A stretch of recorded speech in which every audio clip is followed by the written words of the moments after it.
नमस्कार दोस्तों, मैं किशन सिन्हा आप सभी का स्वागत करता हूं हमारे शो हिडन जेम्स में। एक ऐसा शो जो आपको मिलाता है उन छिपी हुई कलाओं से जो एक मिसाल है।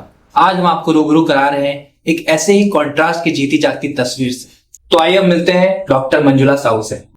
एक तरफ उनकी जिंदगी डॉक्टर के रूप में जहां सांस लेने की भी फुर्सत नहीं, और दूसरी तरफ उनमें से कुछ वक्त चुराकर अपने पैशन को शिद्दत से जीती है।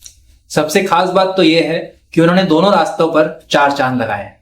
एक ऑलराउंडर, एक प्रेरणा की मिसाल। चलिए उनसे मिलते हैं और उनकी कहानी सुनते हैं उन्हीं की जुबान। हमें अपने बचपन और अर्ली लाइफ के बारे में बताएं, कैसे आपने ये इतना डिफरेंट पैशन डिस्कवर किया? बचपन की यादों से वापस आना बहुत मुश्किल हो जाएगा। हाँ।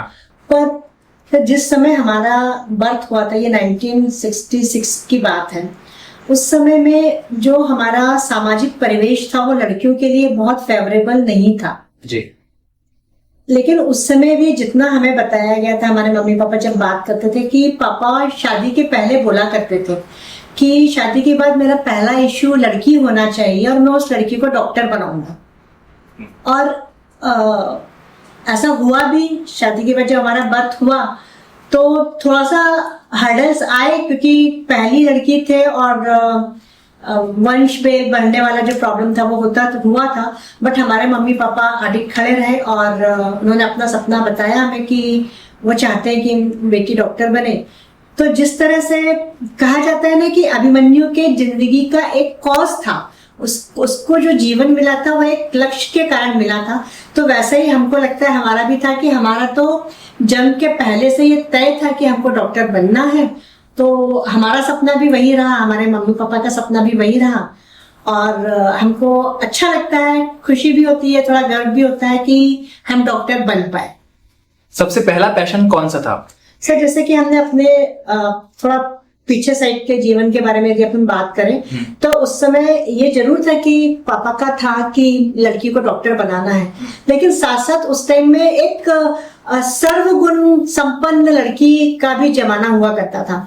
तो हम दो लोगों के भी, हमारी मम्मी का मानना था कि हमको सिलाई कढ़ाई बुनाई कुकिंग एंड जो भी लड़कियों के काम होते हैं वो आने चाहिए, और हमारे पापा का था कि नहीं, इसको डॉक्टर बनना है। तो चूंकि हमको दोनों की ही बातें मानी, दोनों का सपना पूरा करना हमारा एक लक्ष्य था, तो हम शुरू से हर चीज को सीखते चले गए। और जब आप हर चीज को सीखते, और एक चीज जो गॉड गिफ्ट थी परफेक्शनिस्ट बनने का, तो हमारे अंदर वो चीज थी कि हमको परफेक्शन से कोई काम करना है।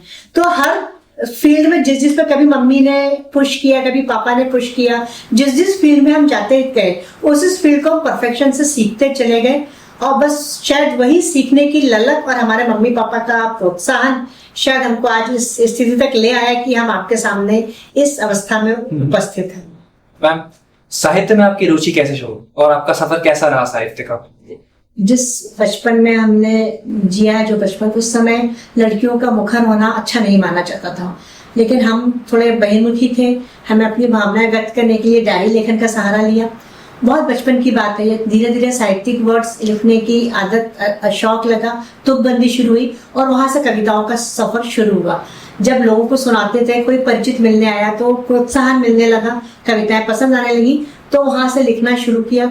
फिर समाज के जब थोड़े से बड़े हुए, थोड़ी समझदारी आने लग गई, तो समाज में जो आप जो भी टॉपिक, जो भी विषय उस वक्त बर्निंग हुआ करता था, उस पर लिखने का एक शौक जागा और उस पर कविताएं लिखना शुरू करी। फिर जब ऐसा लगा कि नहीं, इन कविताओं को कहीं एक जगह लिखना चाहिए, तो वो जो पुरानी डायरी थी वो पूरी की पूरी डायरी को बुक के रूप में पब्लिश कर दिया। जब एक बुक पब्लिश हुई, लोगों को पसंद आई, लोगों की प्रतिक्रिया अच्छी मिली, तो वो एक शौक लगातार बढ़ता चला गया। और जैसे कि हमने आपको बता दिया कि परफेक्शन की एक आदत थी, तो और ज्यादा उसको परिष्कृत करते करते आज हम इस स्तर पर पहुंच गए कि कोरबा के जाने माने साहित्यकारों में भगवान की कृपा है कि हमारा नाम आता है। पत्र पत्रिकाओं में हम छपते हैं, आकाशवाणी और दूरदर्शन पर हम जाते हैं, और शायद आज हमारा नाम आप तक पहुंचा है तो हम यूट्यूब पर भी आते हैं। आपकी किताब पढ़ने के बाद लोगों की कोई ऐसी प्रतिक्रिया जो आपके लिए यादगार साबित होगी? आप यदि साहित्य के बारे में प्रतिक्रिया जानना चाहते हैं, जी। साहित्य में से हमारी जितनी भी कविताओं की जो विशेषता है वो ये है कि उसमें एक सकारात्मकता रहती है। जी। कहीं भी कोई नेगेटिविटी नहीं होती है। सिर्फ समस्या कविता में नहीं आती, समस्या का समाधान भी आता है। तो हमको एक प्रतिक्रिया याद है, हमने एक बहुत छोटे से उस पर विषय पर कविता लिखी थी, डूबता हुआ सूरज। आपने सुना, वो लोग कहते हैं डूबता सूरज नहीं देखना चाहिए, तो उस पर हमने कुछ 4-8 लाइनें हम जल्दी से आपको सुनाते हैं कि लोग कहते हैं डूबता हुआ सूरज मत देखो, लोग कहते हैं मत देखो डूबते हुए सूरज को, क्योंकि डूबता हुआ सूरज करता है निराश, पर हमें तो दे जाता है ये आत्मविश्वास। बहुत अच्छा लगता है हमें शने शने ढलती हुई धूप और तम से लड़ते हुए, तम मतलब अंधेरा, तम से लड़ते हुए सूरज का रूप। डूबते हुए सूरज में हमें उगता हुआ चांद दिखाई देता है, जो रात के अंधकार को चूर चूर करके पुनः शक्ति संजोकर और पुनः सूरज उगाने का साहस देता है। इसलिए बुराई में छिपी हुई अच्छाई को पहचानिए, अंधकार में सूरज न सही, दीप उम्मीद का दीप ही जलाइए, और पड़ गया रहना दलदल में गर, निराश मत होइए, कमल बन जाइए। तो ये कविता जब हमने एक किसी समाचार पत्र में दी थी, और उसमें जो लोगों की प्रतिक्रिया आई थी, उसमें एक किसी बच्ची ने लिखा था कि मैं अपनी परीक्षाओं में लगातार असफल होते हुए बहुत कुंठाग्रस्त हो गई थी, लेकिन आपकी इस कविता ने मुझे साहस दिया है और मुझे लगता है कि मैं अगली बार अपनी परीक्षा में जरूर सफल हो पाऊंगी। तो इस तरह की प्रतिक्रियाएं जब आती हैं तो अच्छा लगता है। जब वही कहते हैं ना, जब शब्दों में जज्बात भर जाते हैं तो टैलेंट की कोई बाउंड्रीज नहीं होती। बिल्कुल सही। बॉटल और स्टोन पेंटिंग में सबसे क्रिएटिव मीडियम कौन सा है आपके लिए? सर, यदि आप बात करना चाहें कि प्लास्टिक, बॉटल, स्टोन में किस में हमारा ज्यादा रुचि है, सर हमें प्लास्टिक से प्लांटर्स बनाने में रुचि ज्यादा है। उसका कारण ये है कि जैसा पर्यावरण के बारे में इतना अपन लोग सुनते और बात करते रहते हैं, प्लास्टिक पर्यावरण को बहुत ज्यादा नुकसान पहुंचाता है। तो हमको लगता है क्यों ना ये प्लास्टिक फेंकने की बजाय हम इसको पौधे ही लगा दें, तो एक तो वो सुंदर दिखता है, घर सुंदर दिखता है, क्रिएटिविटी दिखती है, प्लस पौधे भी लग जाते हैं, तो पर्यावरण का एक संतुलन बना रहता है। तो इन तीनों में हमको सबसे ज्यादा पसंद तो प्लास्टिक से प्लांटर बनाना ही है। बॉटल पेंटिंग और स्टोन पेंटिंग एक शौक है, जिसको कभी कभी यदि आपका मन कहीं और नहीं लग रहा है तो हम स्टोन पेंटिंग और बॉटल पेंटिंग कर लेते हैं। कोई फेवरेट प्रोजेक्ट या कोई क्रिएशन जो आपको प्राउड फील कराता हो?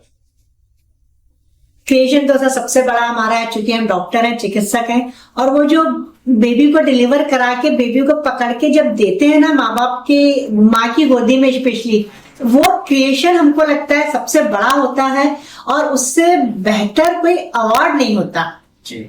तो हमको वही प्राउड फील कराता है जब हम, और न सिर्फ हम दूसरों के बजाय, हम अपने बच्चों के लिए भी, जब हमारे बच्चे भी आज एक अच्छी जगह पे अपने एक सफलतम जीवन जी रहे हैं, तो हमको लगता है हमारा एक माँ की तरह वो क्रिएशन और एक डॉक्टर की तरह ये डिलीवरी, बच्चों को माँ बाप की गोदी में देने का जो पल होता है, वो हमारे लिए सबसे ज्यादा सुखद होता है। आप नेशनल लेवल स्पोर्ट्स में भी पार्टिसिपेट किए हैं, उसका एक्सपीरियंस कैसा रहा, हमें बताएं।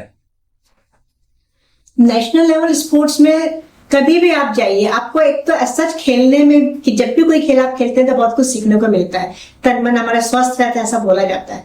और जब नेशनल खेलने जाते हैं तो वहां पर हर तरह के खिलाड़ी आते हैं, हर क्षेत्र से खिलाड़ी आते हैं, और सबसे अच्छी बात जो वहां देखने को मिलती है कि वहां कोई लड़की या कोई लड़का, कोई जेंट्स और कोई लेडीज नहीं होता, वहां पे बस खिलाड़ी होते हैं, और हर चीज खिलाड़ी के हिसाब से ही चलती है। तो ये एक बहुत अच्छा एहसास वहां पर होता है कि ना तो हम किसी से कम है, ना हम किसी से ज्यादा है, हम सब बराबर हैं। और खेलने की वो जो ऊर्जा वहां से लेकर आते हैं, वो अगले साल खेलने जाने तक ऊर्जा में रखती है, और एक अच्छी प्रफुल्लित जिंदगी जुटती है। बहुत सारे लोगों की भाषाएं हम सीखते हैं, बहुत सारे लोगों का खाना हम सीखते हैं, पहनावा सीखते हैं, लोगों से बातचीत का तरीका। कई बार कुछ चीज ऐसी हो जाती है जो सीखने को मिल जाती है कि अच्छा, यदि इसकी दिनचर्या ऐसी है, हम भी उसको फॉलो करें तो हम और अपने खेल में भी इम्प्रूव कर सकते हैं, अपने जीवन में भी यदि उस अनुशासन को लाते हैं तो इम्प्रूवमेंट हो सकता है। मिसेस इंडिया का एक्सपीरियंस कैसा रहा? हॉस्पिटल के कैबिन से लेकर रैंप वॉक तक का जो एक्सपीरियंस रहा, वो आपको कहां से कहां तक लेकर आया है? जब हम मेडिकल कॉलेज में पढ़ रहे होते हैं तो हमें जिंदगी के और क्षेत्र के बारे में सोचने समझने का मौका नहीं मिलता, तो हमको भी ये मौका नहीं मिला था। फिर हम जॉब में भी आ गए। तो एक लड़कियों का सबसे बड़ा जो गुण बोलना चाहिए, जो प्रकृति प्रदत्त विशेषता है, वो होती है सुंदरता। तो हम इस क्षेत्र में थोड़े से पिछड़े हुए थे। हमको बहुत सारी चीजें पता नहीं थी। हमारी एक फ्रेंड ने जब इसमें पार्टिसिपेट किया, उसके बारे में जब बात हुई तो बच्चों ने थोड़ा सा प्रोत्साहित किया कि मम्मा आपको भी जाना चाहिए। तो हमको भी लगा कि ये फील्ड थोड़ा नया है, शायद इसमें कुछ नया करने के लिए हमको मिलेगा, नया सीखने को मिलेगा। ये सोच के हमने दीवा पेजेंट में पार्टिसिपेट किया था। और जब हम वहां गए तो अब बहुत ज्यादा चीजें सीखने को मिली। सबसे पहला जो एक मिथ दिमाग में था कि सुंदरता की परिभाषा गोरा होना होता है, लंबे बाल होते हैं, सुंदर आंखें होती हैं, ये मिथ वहां पर टूटा। सुंदरता की परिभाषा गोरा रंग और वो नहीं है, आपका चेहरा नहीं है। सुंदरता की परिभाषा है आपका आत्मविश्वास। आपके आत्मविश्वास की जो चमक आपके चेहरे पे दिखती है, उसकी झलक आपके चलने में दिखती है, आपके पहनावे में दिखती है, वो सुंदरता दुनिया को आकर्षित करती है। और ये जो ब्यूटी पेजेंट्स होते हैं, ये इसी सुंदरता को आगे लाने का काम करते हैं। तो ये एक एहसास, बहुत खूबसूरत एहसास था और हमें बहुत अच्छा लगा था कि हम पेजेंट में गए। बहुत सारी चीजें जो लड़कियों को आनी चाहिए वो भी हमने वहां पे सीखी। छोटी छोटी चीजें, मेकअप की चीजें हैं, आईलाइनर क्या होता है, मस्कारा क्या होता है, से लेकर एक अपने आत्मविश्वास के साथ में इतनी बड़े प्लेटफॉर्म जहां कम से कम 100 कैमरे लगे होते हैं, इतनी लाइट्स होती है, उसके सामने एक कॉन्फिडेंटली सीधे खड़े होकर बोलना, ये जो हुनर वहां से हम सीख कर आए, इसने हमको जिंदगी में आगे बढ़ने में बहुत सहयोग किया। और हमको लगता है हर वो लड़की या हर वो महिला, वो किसी भी एज की हो, उसको एक बार ब्यूटी पेजेंट जरूर जाना चाहिए।